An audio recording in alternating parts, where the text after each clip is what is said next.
Bienvenue dans cette nouvelle émission BELS, Bien-être, les loisirs et la santé, qui aujourd'hui est dédiée aux troubles de l'apprentissage.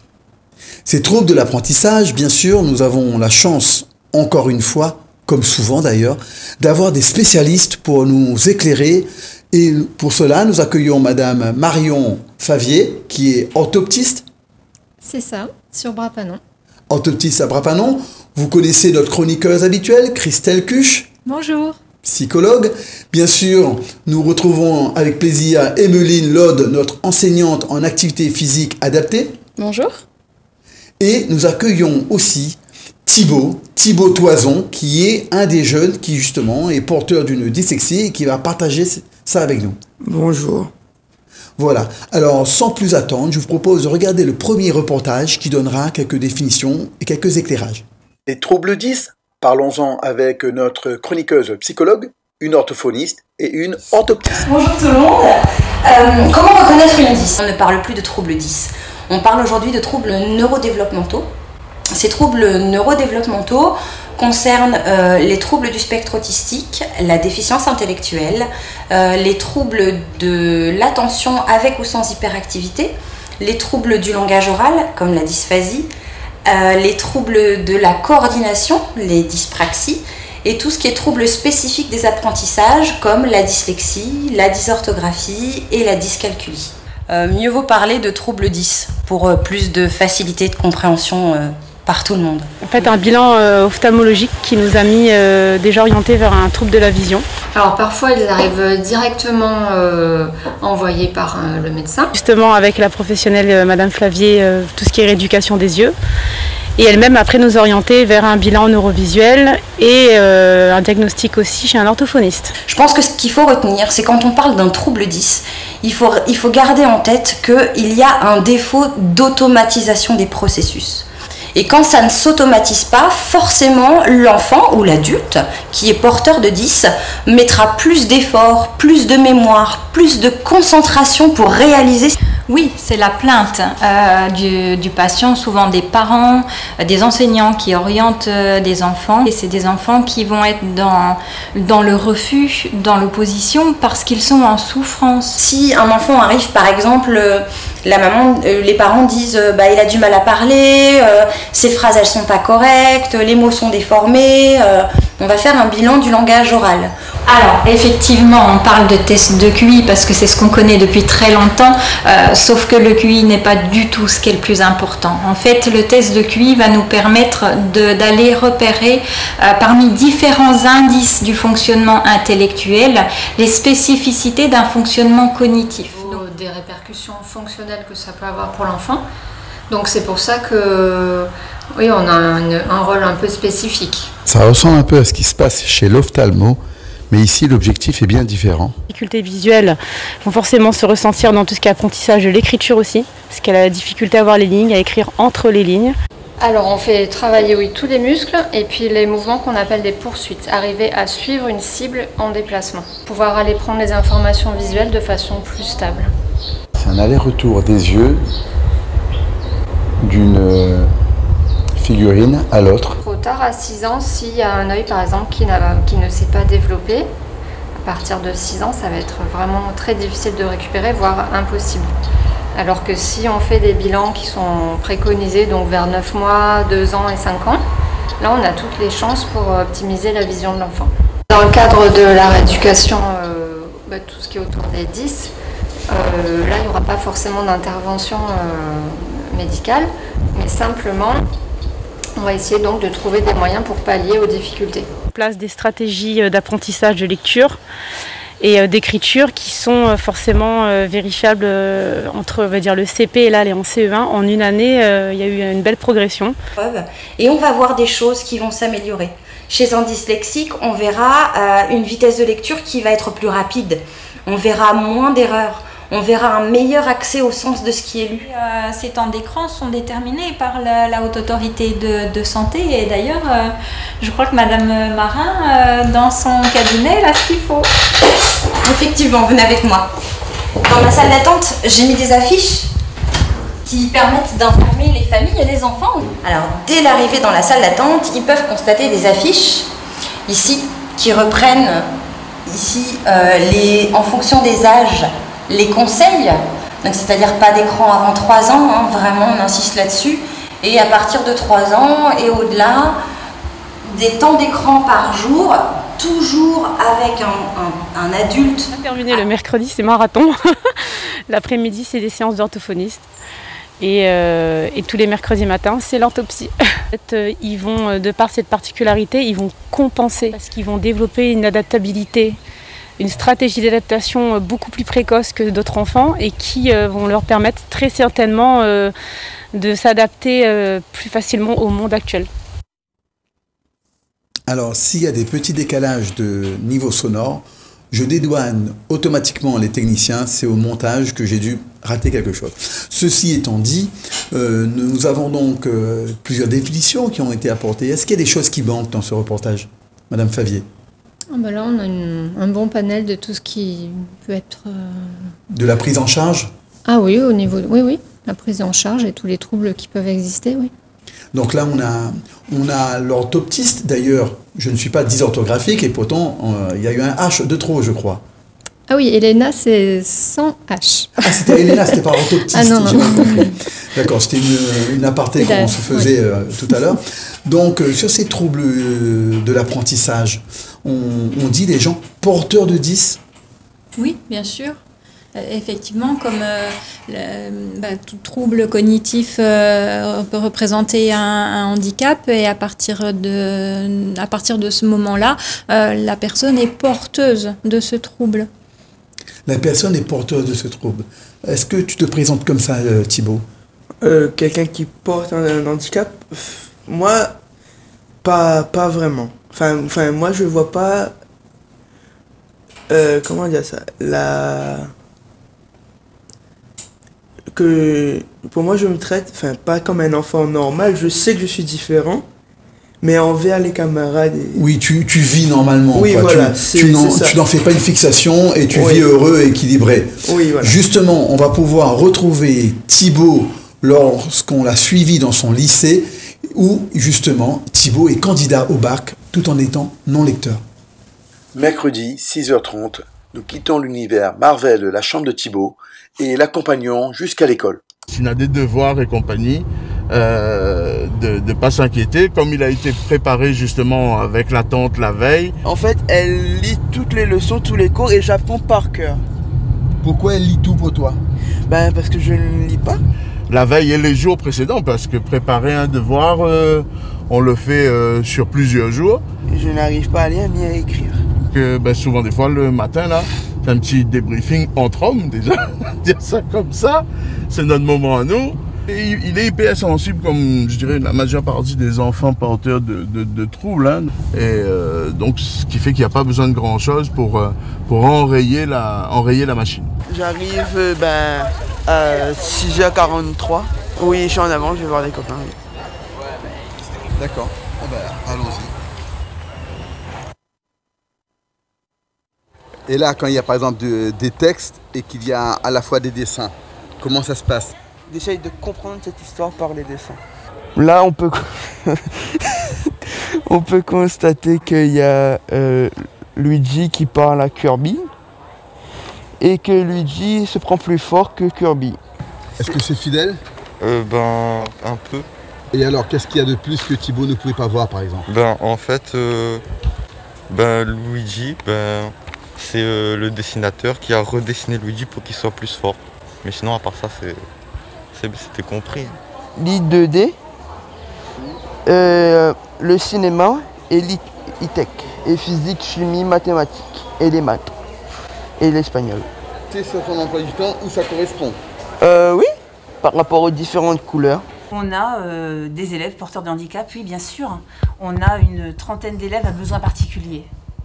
Chaque année, en début d'année, on a une rencontre avec les parents au moment de l'inscription des élèves dans l'établissement et les parents nous indiquent la spécificité de leur enfant. Bien, ça se passe bien, il est accompagné de quelqu'un qui l'aide à déchiffrer parce qu'il ne sait pas lire. Il a sa calculatrice qui lui permet de faire les calculs. Il s'en sort plutôt bien, son mode de raisonnement est tout à fait logique et il comprend les cours. Alors, il bénéficie d'un tiers-temps, donc Généralement, au lieu d'être noté sur 20, il sera noté sur 17, afin de prendre en compte sa lenteur. Alors généralement, il a des polycopiés, donc il n'a pas recopié la totalité des cours. C'est qui a écrit dans le cahier Thibaut? La ESH. Au départ, j'étais surpris en fait de voir un élève qui ne savait pas lire, qui visiblement ne savait pas compter non plus, et pourtant qui produisait des raisonnements logiques tout à fait, qui m'avaient surpris au départ. Mais déjà, en mathématiques, il a un très bon niveau. Donc, Parce que j'aime ça, déjà, dans un premier temps, j'adore ça. Et dans un deuxième temps, le prof a une bonne pathologie aussi. Alors, première question, elle est plutôt simple. D'accord? Vous regardez cette partie-là, vous avez des boules blanches, des boules bleues et des boules rouges. On tire une boule au hasard. Quelle est la probabilité qu'elle soit bleue? Voilà, de le raisonnement, je laisse faire son chemin. Vous êtes pour la lecture pour comprendre. Voilà. Et si le raisonnement, il a besoin d'aide? C'est le prof qui l'explique. Comme dans tous les cours classiques, le prof passe, régule, conseille et éclaire. Tout ce qui est lecture des consignes, lecture de la problématique, c'est la ESH. Mais la pédagogie reste quand même l'attribut du professeur. D'accord? Donc vous allez tous commencer comme ça. Soit la clé bleue. Bon, pour rouge, je mets que R. D'accord? Il n'y a pas d'ambiguïté. Alors, on va commencer par mettre une probabilité. Alors, au lieu de mettre des fractions, alors généralement je l'envoie au tableau quand il y aura par exemple des petits calculs à faire. Donc ça, il sait écrire correctement. Mais s'il y a trop de phrases à écrire, donc généralement il ne passe pas au tableau. Parce qu'il n'arrive pas à le faire. Et s'il y a des chiffres, il peut écrire. Ouais, il peut écrire les chiffres et les calculs. Et il aura résolu tout seul le problème mathématique dans cette première étape. Alors, c'est juste? Oui, tout à fait. Donc, il n'y a pas de problème au niveau des calculs. 30% moins rapide que les autres élèves dû aux difficultés de déchiffrage. Beaucoup de handicaps, entre guillemets, ne sont pas connus, en fait. Une information est donnée à l'équipe disciplinaire dès le début de l'année. Alors, pour Thibaut, donc, c'est un élève qui, cette année, donc, que j'ai pour la première fois, et c'est une grande surprise pour moi, puisque c'est un élève très actif en classe, à l'écoute, qui a une bonne réflexion, un esprit critique. Et pour moi, c'est un élève moteur de la classe.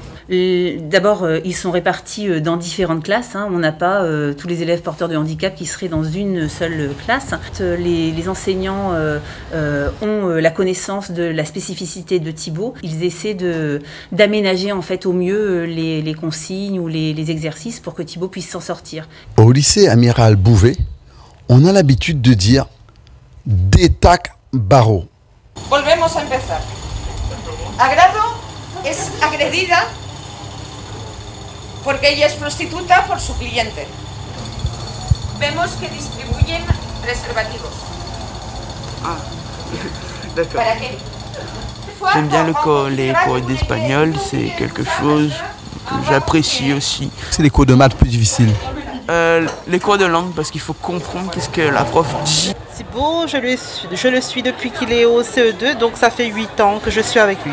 Et en cours, je prends essentiellement ses notes et je lis pour lui. Alors à la fin de son CE1, début CE2, par là, donc voilà, et on a diagnostiqué son mal-être déjà, et on s'est posé justement sur un trouble 10. J'aime ça, c'est l'envie d'aider l'autre personne. Et oui, il est souvent reconnaissant. Un redoublement du CP tout simplement, parce qu'il n'est pas entré du tout dans la lecture, sans savoir effectivement qu'il y avait un problème de santé. Porteur de handicap, quoi.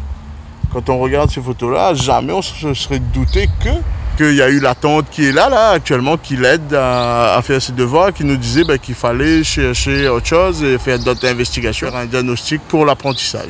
2 ans et demi où on a cherché justement à comprendre ce qui se passait et à pouvoir mettre un nom sur ce qu'il avait. À faire comprendre aux autres que c'est un vrai handicap d'être porteur de trouble 10. C'est qu'on n'en joue pas, quoi. Malheureusement, on est amené à lire encore ces textos personnels. Je ne sais pas si vous voyez où ça va et ça, c'est un peu gênant. Autant pour lui que pour moi. Thibaut, toi qui es concerné, tu te reconnais dans ce reportage? Oui. C'est fidèle à ta vie? Oui. Oui. Alors moi j'ai entendu Thibaut avant le reportage dire je ne vis pas comme étant porteur de handicap, c'est une réalité, mais je vis normalement, je communique normalement. C'est pas une belle réussite ça, du travail qui a été fait? Ah bah là oui, en l'occurrence oui, c'est assez sûr. Alors moi je trouve qu'aussi il y a la place des parents qui est vraiment super importante dans tout le long du parcours. Alors, déjà pour décrire vraiment les troubles de l'enfant, ça aide beaucoup le professionnel à pouvoir identifier. Et puis après, tout le long, moi c'est vrai que j'aime bien travailler avec les parents parce que pendant les séances, ils peuvent soit apporter des compléments d'information. Des informations précieuses pour vous, thérapeutes, voilà. ensuite. Soit eux voir ce qu'on fait et puis le refaire à la maison. Donc voilà, les parents, c'est essentiel. Là, on voit un jeune homme qui va passer le bac. Je veux insister sur un point, quand les autres passent 1 heure pour apprendre un devoir, lui, il doit apprendre 3, 4 fois, 5 fois plus longtemps. Par exemple, pour un devoir de maths, toi, tu dois apprendre par cœur la formule quand les autres font que l'appliquer. Pas forcément. Pas forcément. Oui, j'apprends par cœur toutes mes formules. Que ce soit en maths, en physique, En français, par exemple, s'il faut faire une explication de texte, toi, tu dois connaître le texte par cœur pour ensuite en parler. Quelque part, oui. Mais ça reste quand même compliqué quand on n'a pas d'informations. Compliqué. Et dis-moi Thibaut, dans ce bac, j'ai entendu la prof d'espagnol, le prof de maths, la prof d'histoire être élogieuse sur ton compte, dire que, par exemple, elle disait, là on n'entend pas dans le reportage, mais Thibaut faisait partie des rares à avoir rendu les devoirs pendant le confinement en espagnol. C'est un moteur de la classe. En EPS, Thibaut, ça se passe comment? En EPS, c'est tout à fait autre chose. On va me traiter soit de feignant la plupart du temps, ou d'incapable, parce que je fais pas le travail comme il faut par rapport aux autres. Voilà. J'essaye de faire des efforts, mais parfois ça a du mal à se voir. Ah là, dans ce cas-là, il faut qu'Emeline mette à profit ses compétences et qu'elle aille porter la bonne parole au prof de PS, Emeline. C'est ça, donc on entend des mots assez durs de Thibaut, que je pense qu'il n'est pas le seul à entendre, que ce soit de ses camarades ou des professeurs.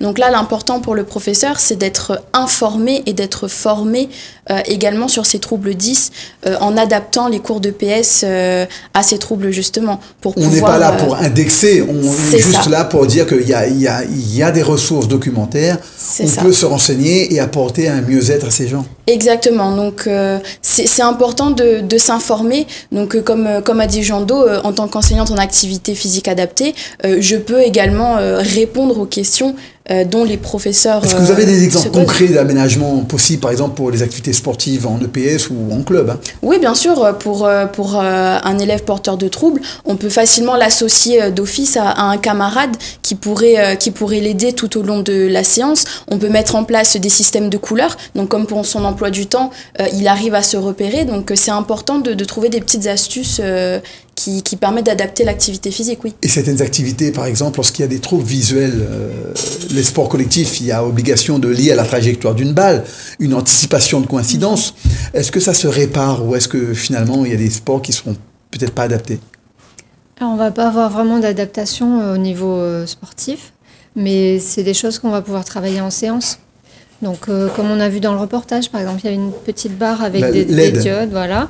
Donc ça, c'est ce qu'on va utiliser, par exemple, pour les sportifs de haut niveau. On va donc travailler tout ce qui est champ visuel, le repérage le plus rapide possible, tout à fait, mais coordonner les gestes. Là, on améliore, on muscle, on renforce les capacités visuelles. Mais par exemple, Thibaut, s'il faisait ce travail sur l'aide, est-ce que ça lui permettrait de faire du sport co facilement?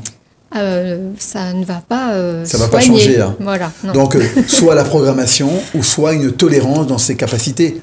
Oui, Thibaut, je suppose qu'en sport co, à chaque fois, tu étais le dernier qu'on choisissait pour une équipe. Oui, presque. Oui.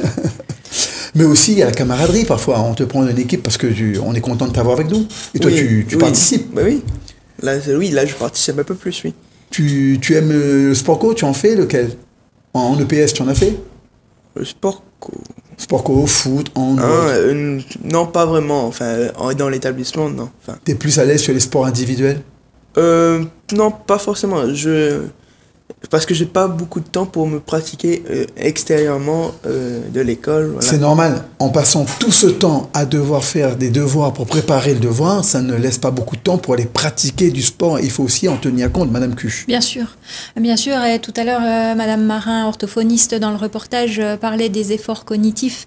Et ça, c'est vraiment important. Ce qu'il faut savoir, c'est que un trouble comme la dyslexie, pour toi, Thibaut, ça ne se voit pas. C'est-à-dire que quand on te rencontre, on ne voit pas que tu es porteur de dyslexie, mais pour autant, toi, du coup, au niveau de tout ce que tu penses, tu es obligé de faire beaucoup plus d'efforts, d'être plus concentré, de prendre plus de temps pour faire les choses, et nous, on ne le voit pas forcément, mais un enseignant qui est sensibilisé, qui est informé, comme le disait Emeline tout à l'heure, c'est curieux déjà, parce que maintenant, on a Internet, et il suffit de taper, et on arrive à avoir un minimum. Oui, mais si ce n'est que ça ne parle pas forcément, on va lire les informations, mais c'est vrai que de pouvoir en parler avec les parents, par exemple, pour dire, voilà, mon enfant, il passe, par exemple, tant d'heures pour faire ce travail scolaire-là. Là, ça parle, du coup, ça devient concret.